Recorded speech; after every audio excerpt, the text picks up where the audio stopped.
Um, thank you, everyone. Lovely to be here. I put up this picture because I thought I'd do the right thing and get the UQ definition of courageous thinking, and I forgot to put in UQ, and it gave me Richard Branson.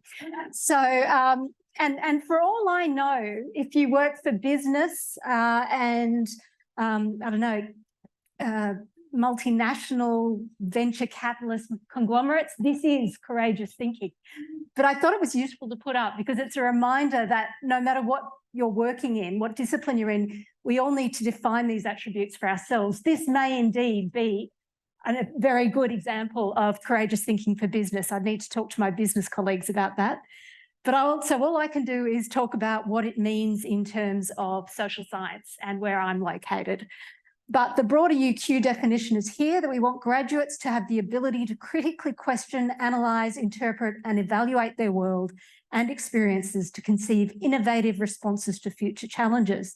They will draw on their courage and creativity to test, debate and shape new ideas, understandings, approaches and opinions. So let's work with that. Can I ask you just to take 30 seconds in your tables and answer this question? What's the biggest challenge facing our current students? Okay, so I'm not going to demand that you share that right now. I've got a feeling time's not in our favour, but I want to talk about my context. And for me, the biggest challenges that my students face are loss of hope, hopelessness. And that manifests in two ways. One, it manifests as extraordinary anxiety, where they're unable to perform or even think about the future. They're so overwhelmed. Or alternatively, an incredible bitterness and despair. And so that's what I see in my classroom. You may have a very different cohort, but that's the challenge for me, is how do I assist young people who have, and they're mainly young people who have this kind of experience. And I teach, as Blake said, in areas of social inequality. So we spend 13 weeks talking about how terrible the world is. 13 weeks talking about inequality, how to measure it, how to identify it, its impacts, racism, ableism, sexism, we go through the lot. And we do that at a global level. But my question is, how can I do that differently? What does it mean to be a courageous thinker in that space? And for me, what I'm really trying to do is think about how do we create hopeful thinkers? So to me, a courageous thinker is someone who's hopeful, because to be hopeful means to stand up against the dominant systems that are currently working against wherever you may be standing. So to do that, I have a framework that comes out of Ingrid Burkett, who is an ex-UQ lecturer and one I'm still quoting. And she talks about how we might do hope through having different frames of engagement, how we frame the world. And so what I want to do is share with students that accepting or being a victim to our current system is actually a choice. And sometimes it's an absolutely natural choice, but it's only one of 5 choices that we can make. And in fact, we have the ability to stand in very different frames of engagement that will alter the way we see the world and act in the world. So these frames look like this. First of all is acceptance, that we see the system for what it is and we believe it and it's all good. We have shiny teeth and healthy hair and we are just loving the joy of learning in that moment. The alternative frame is victimisation, where we basically assume ourselves to be a victim of something. Now, the great thing about victimisation is you can be a victim of absolutely anyone or anything.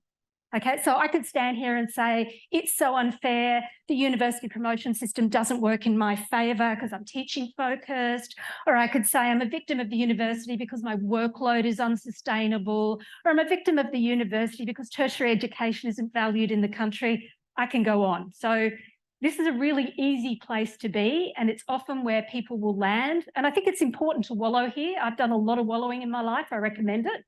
So you can stay in this space for a little while and wallow. But the point is, it won't create change. Do you like that little UQ flip there? Okay.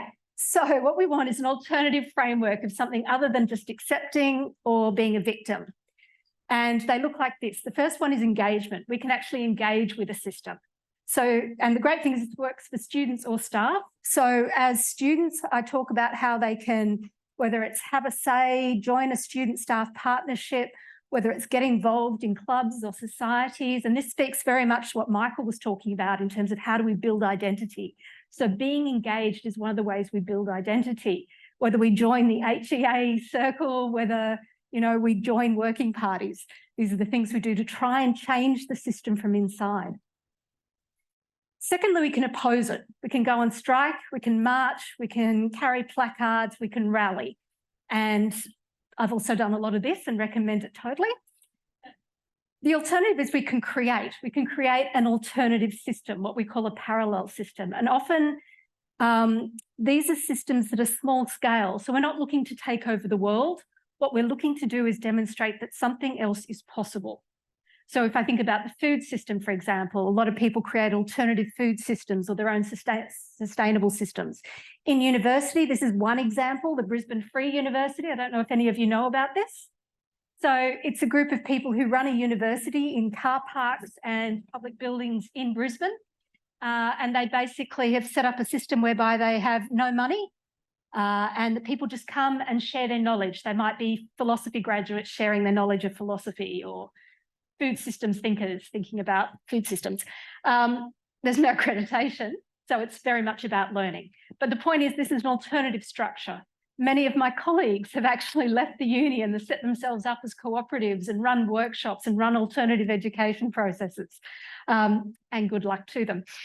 So the idea that we can actually just try and create something different. What I'm going to do is invite you now in tables of 5. I've set up some victim statements. Barbara and Blake were a bit worried that I was going to be too grim, given the nature of what I teach. So I've come up with some alternative problems that are really weighing heavily on us.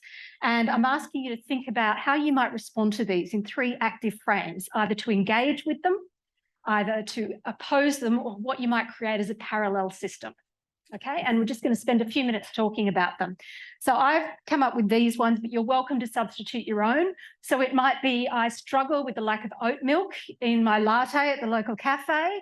Maybe it's Brisbane's tap water tasting terrible. I end up dehydrated and I get a headache. It could be, I hate the way when shopping at Aldi, there's so much pressure to get groceries unloaded. Maybe it's this one here. The official university polo shirt design makes my hips look big, and it makes me really reluctant to volunteer and be an active citizen. Compulsory end of semester student evaluations of teachers and courses are highly traumatic and lead me to overeating and abusing alcohol, and I blame the university for my weight gain, addiction issues and financial woes. So find a victim statement that you feel comfortable standing in for a little while, that resonates, and I'm just going to ask you to spend a few minutes thinking about how might you create change in that system at your cafe with UQ marketing, wherever it might be, in terms of engagement or opposition or creation. Is this working? Yeah. We're all the victim. Exactly. All the females here are victims of air conditioning. And I'm in the Gordon Greenwood building on level 5. Gordon Greenwood, I don't know, it was designed by someone in the 50s who thought that air conditioning needs were just, I don't know, secondary to everything else, and that it was fine to have a building completely lined in windows with internal offices that were all cooled in the same way as the ones with the windows. And anyway, I got a temperature gauge thermometer, and I was keeping track and had a logbook of my temperature.